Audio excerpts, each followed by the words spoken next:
Good morning, students. Last class में we have done the introduction of the chapter The Rattrap by Selma Lagerlof. Now today we have to start our chapter.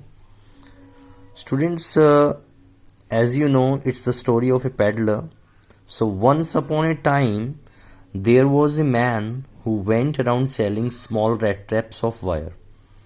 Students, as I told you earlier that the meaning of rat traps are equipments for catching rats, chuhe daniya. Means once upon a time there was a man who went around selling small rat traps of wire. He made them himself at odd moments. What do you mean by odd moments? Here the meaning of odd is occasional. And आप ये भी बोल सकते हैं जिसको not regular. From the material he got by begging in the stores. Here the meaning of material is things. Or at the big farms. But even so the business was not spatially profitable. Means इतना होने के बावजूद भी the business was not spatially. Here the meaning of spatially is particularly. विशेष रूप से. Profitable means you can say earning profit is known as profitable. उसका जो business था, it is not a profitable one. So he had to resort to both begging and petty thievery to keep body and soul together.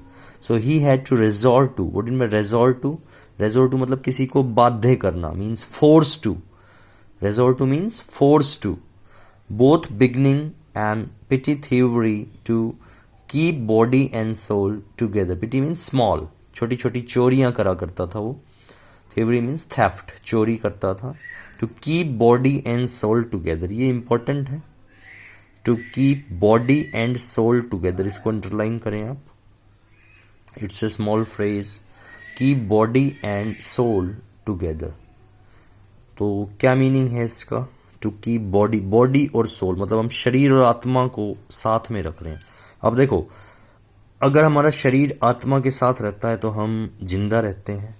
तो इससे क्या meaning बनता है? इससे आप मीनिंग बना सकते हैं टू सर्वाइव, जिंदा रहने के लिए, या अगर सिंगल वर्ड में बोलें तो आप लिव भी बोल सकते हैं. So the meaning of to keep body and soul together is to survive or to live. Even so, his clothes were in rags. Rags word पढ़ा था ना आपने रैग पिकर वाले चैप्टर में. Rags, वैसे rags होता है old torn clothes are known as rags. His cheeks were sunken. देखो, in the upcoming lines you will see the physical appearance of the Rattrap peddler. His cheeks were sunken and hunger gleamed in his eyes. Sunken means sunk, जो word आया sunk.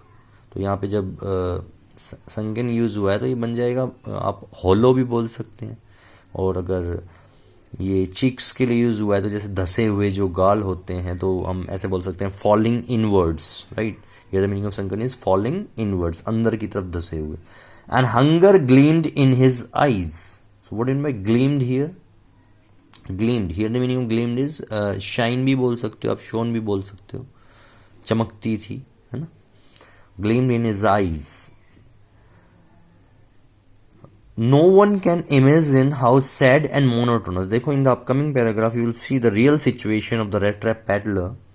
No one can imagine how sad and monotonous life can appear to such a vagabond who plods along the road. No one can imagine how sad and monotonous. What do you mean monotonous? Students, here the meaning of monotonous is dull, नीरस. मतलब बिल्कुल charmless life थी उसकी, dull life थी. Can appear to such a vagabond. What do you mean by vagabond? Vagabond होता है, जैसे आप उसको आवारा भी बोल सकते हैं, घुमक्कड़ भी बोल सकते हैं. आपने वर्ड सुना होगा wanderer. Wanderer is the exact synonym of vagabond.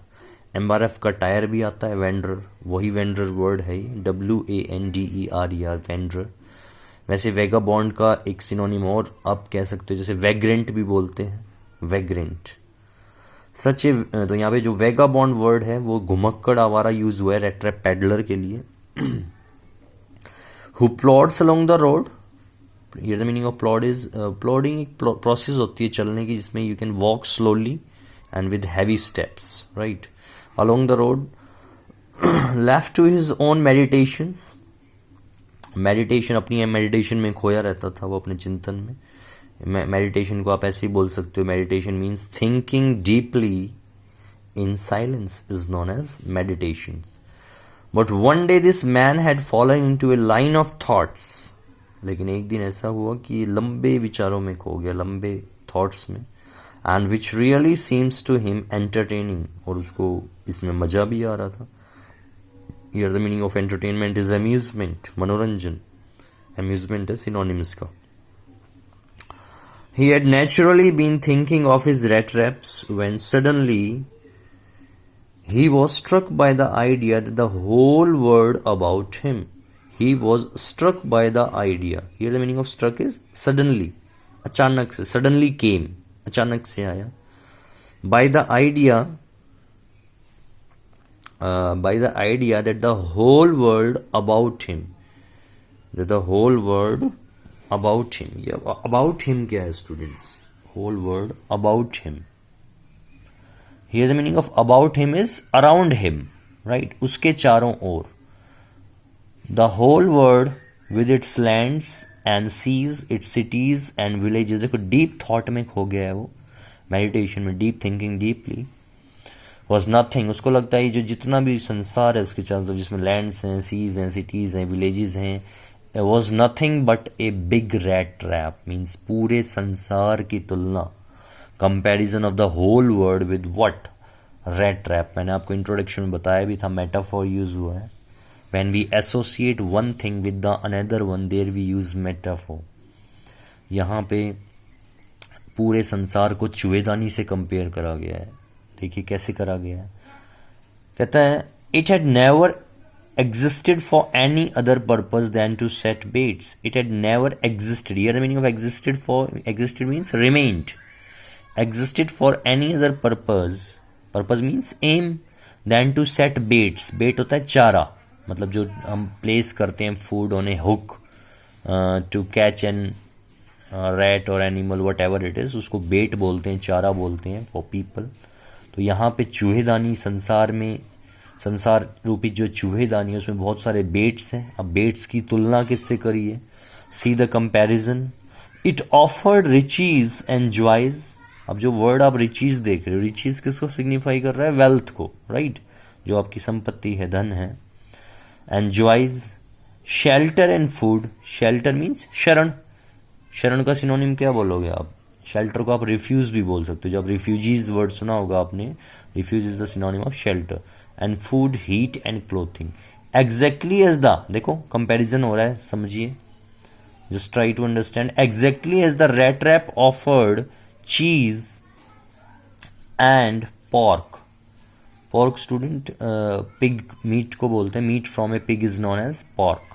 And as soon as anyone let himself be tempted to touch the bait. और जैसे कोई भी व्यक्ति टेम्प्टेड होता है, अट्रैक्ट होता है, आकर्षित होता है, be tempted to. Here the meaning of tempted to is enticed, प्रलोभित होना। एंटाइज्ड भी बोल सकते हो। टेम्पटेशन के स्टूडेंट्स बहुत सारे सिनोनिम होते हैं, जैसे अट्रैक्शन, टेम्पटेशन, फैस्किनेशन, और मैंने अभी बोला आपको एंटाइज्ड। एक और भी वर्ड होता है जो बहुत कम यूज होता है टेम्पटेशन के लिए, lured, LURED, lured. Lured is also the synonym of tempted too. और जब उसकी तरफ हम आकर्षित होते हैं, टच द बेट, जब हम कुछ छूने की कोशिश करते हैं, it closed in on him, तो हम संसार रूपी चूहेदानी में बंद हो जाते हैं। And then everything came to an end. Means in these lines the rat trap peddler in his meditation compared the whole world with a big rat trap। जो पूरा संसार है, that is like a rat trap, right? The word had of course, देखिए, the word had of course, now see the situation of the rat trap peddler, his perception. The world had of course never been very kind to him, so it gave him unwanted joy to think ill of it in this way. It became a cherished pastime। देखिए, the world had of course never been very kind to him, मतलब जो world है उसके प्रति सिंपैथेटिकल नहीं रहा है। So it gave him unwanted है, देखो ए नहीं आया, ओ आया है, अनवांटेड। अनवांटेड मीन अनयूजुअल बोल सकते हो आप, ठीक है ना? अनयूजुअल सिनोनिम है। unwanted joy to think ill of it. ill यहाँ पे मतलब bad से है, evil से है students. In this way it became a cherished pastime of his. What do you mean by cherished? What do you mean by cherished, students? Here the meaning of cherished is, you can say, जैसे अपने दिल में कुछ बसाए रखना, हृदय में कुछ बसाए रखना, संजोए रखना, है ना, जिसको हेल्ड डियर भी बोल सकते हो आप. क्लंग टू भी सिनोनिम होता है इसका, कई बार हम यूज़ करते हैं, मैंने देखा है. क्लंग टू वर्ड भी इसके लिए यूज़ होता है, जो है चेरिस्ड जो है word. Pastime of his, pastime होता है, पास टाइम मीन्स एंटरटेनमेंट, मनोरंजन का समय. During many dreary ploddings, dreary means dull, ploddings means wandering, जो मैंने अभी वर्ड पढ़ाया था आपको, plodding means wandering. To think of people he knew who had let themselves be caught in the dangerous snare. Snare होता है students फंदा, जैसे आप किसी ट्रैप में फंस गए हो, फंदे में फंस गए और वो बड़ा डेंजरस है, तो वो कहता है had let themselves be caught in the dangerous snare, जो संसार रूपी चूहेदानी है, जिसमें हम बहुत सी चीज़ों के प्रति टेम्प्ट होते हैं, अट्रैक्ट होते हैं, और फिर हम संसार रूपी चूहेदानी में, स्नेयर मीन्स ट्रैप, हो जाते हैं. And of others who were still circling around the bait. And of others who were still circling around the bait. और कुछ ऐसे हैं, कुछ तो ट्रैप हो जाते हैं, और जो बचे हुए ट्रैप नहीं होते वो क्या होते हैं, अदर्स. देखो आया others who were still circling around the bait. वो लालच में उस चारे के चारों तरफ चक्कर लगाते रहते हैं. The meaning of bait is food as layer, ठीक है ना, फूड एज लेयर होता है, मीन्स चारे को बोलते हैं. Who were still circling around the bait, मतलब कुछ तो ट्रैप में फंस जाते हैं और कुछ उसके लालच में चारों तरफ चक्कर लगाते रहते हैं, means. So in these lines you will see that how in his meditation Paddler thinks that the whole world is nothing but a big rat trap. Now students, from the upcoming paragraph we will start a new incident, एक नया episode start होगा. अब जो मैंने आपको introduction में बताया था कि क्रॉफ्टर है, अब सेकंड कैरेक्टर की एंट्री होगी हमारे चैप्टर में, और क्रॉफ्टर जो है वो पैडलर को अपने घर में शाम को शरण देगा, शेल्टर देगा. और ये नेक्स्ट एपिसोड में आपको पढ़ाऊँ, जिसमें हमारे सेकंड कैरेक्टर की एंट्री होगी. फिर जब थर्ड होगी तब मैं बताऊंगा आपको, थर्ड कैरेक्टर आयरन मास्टर आएगा, फिर फोर्थ एडला आएगी तब बताऊंगा. अभी स्टार्ट करते हैं हम सेकंड इसका जो एपिसोड है. One dark evening, as he was trudging along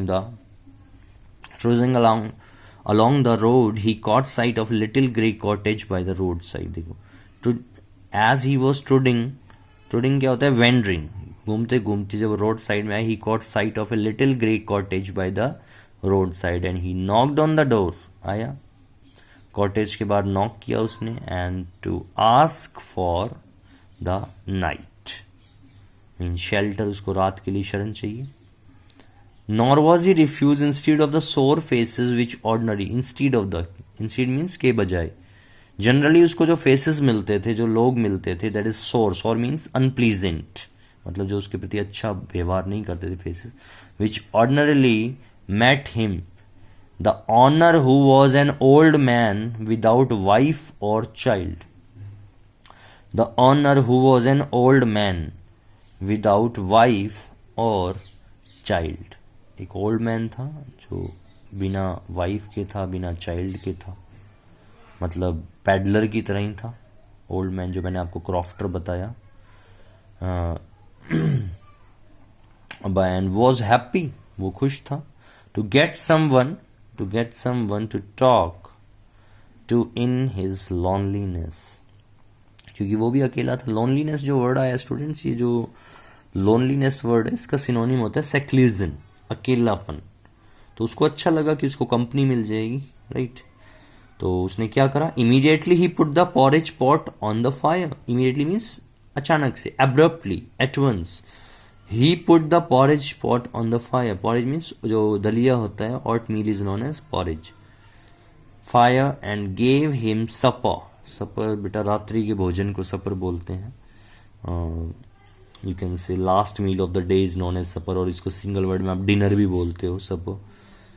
then he carved off such a big, what mean carved off, carved off means cut, उसने काटे क्या, such a big slice from his, slice means piece, from his tobacco roll that it was enough both for the stranger's pipe and his own. Cigar के लिए देखो वो काट रहा है. Finally he got out an old pack of cards. Finally means eventually, आखिरकार he got out an old pack of cards. Here the meaning of pack is packet cards, and played majorless with his guest until bedtime. ठीक है ना. तो old pack of cards निकाला उसने, अपने ताश की गड्डी निकाली, एंड प्लेड मेजोलिस. अब ये मेजोलिस जो वर्ड आप देख रहे हो, इट्स ए स्वीडिश वर्ड. और जो मेजोलिस का मतलब क्या होता है, मेजोलिस जैसे हमारे यहाँ बहुत सारे ताश में गेम खेले जाते हैं, जैसे सीप है, इसी तरीके से मेजोलिस गेम है. That is a game of cards played in Sweden. ठीक है ना. स्वीडन में ये गेम है जो कार्ड से खेला जाता है. That is known as मेजोलिस.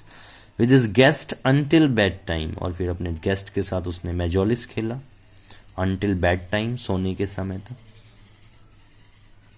Means जो ओल्ड मैन है ना, जो क्रॉफ्टर है, the old man was just as generous with his confidences as with his porridge and tobacco. The old man है वो बड़ा उस पर विश्वास करता है, बड़ा विश्वास करके उसको बताता है वो सारी अपनी बातें. Was just as generous. जो जेनरस वर्ड है वो एक दयालु इंसान को बोलते हैं generous. Generous means kind hearted person, और large hearted person is known as generous. With his confidences as. Confidences क्या होता है बेटा, जब हम किसी को कॉन्फिडेंस में लेते हैं, means taking into a confidence और talking even some secret things to someone is known as. विश्वास में लेना किसी को.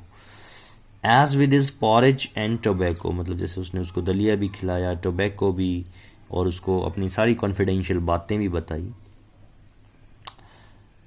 तो the guest was informed at once that in his days of. देखो अपनी सारी जो है सिचुएशंस बता रहा है वो. The guest was informed at once that in his days of prosperity his host had been a crofter. वो बताता है कि जब उसके अच्छे दिन थे, खुशहाल दिन थे. वर्ड कौन सा है, prosperity. Prosperity means during prosperous days. His host. Host कौन है यहाँ पे, क्रॉफ्टर है, क्योंकि उसी ने आदर सत्कार किया है. Host had been a crofter. What do you mean crofter? One who rents a farm is known as crofter, right? At Rams जो iron work में वो काम करता था वहाँ पे, and had worked on the land.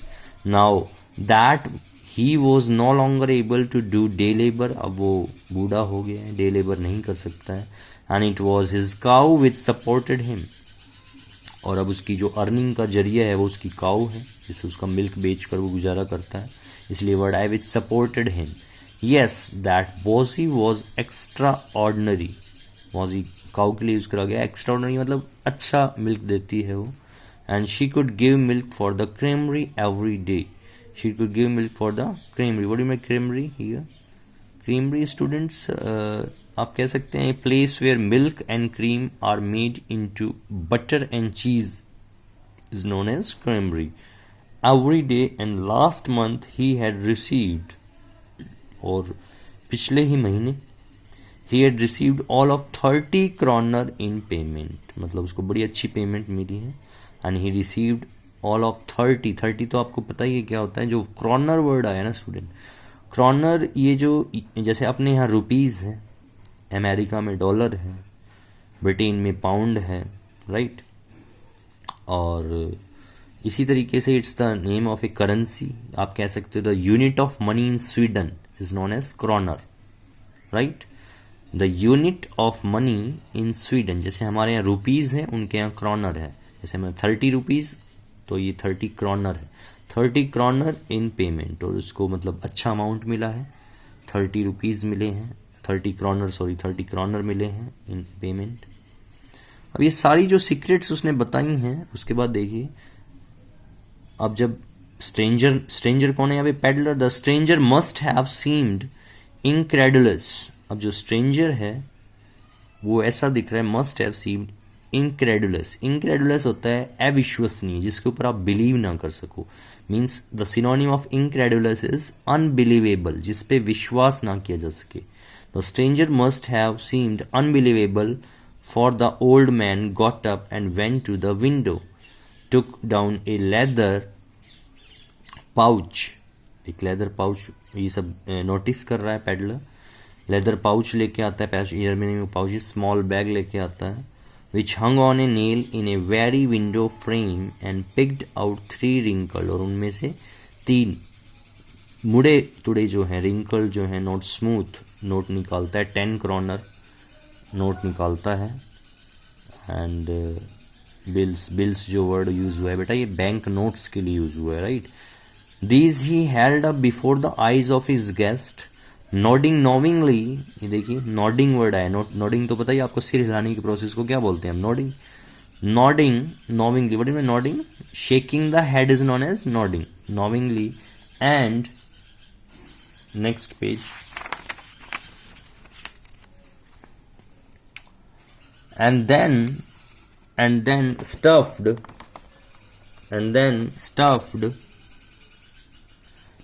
then stuffed them back into the pouch। stuffed क्या होता है, किसी चीज को ठूसने को हम बोलते हैं stuffed, right। stuffed means filled tightly is known as stuffed them back into the pouch। वो निकालता है और दोबारा से अपने बैग के अंदर उनको ठूस देता है। तो ये प्रोसेस जो है ये ख़त्म होती है और इसी के साथ जो है वो डे ख़त्म हो जाता है। अब हम नेक्स्ट क्लास में जो पार्ट 2 स्टार्ट करेंगे उसमें हम यहीं से स्टार्ट करेंगे द नेक्स्ट डे से, कि अगले दिन क्या होता है, means, right. So in the next class we have to start from page number 34, कि we will see that what will happen the next day. Thank you students.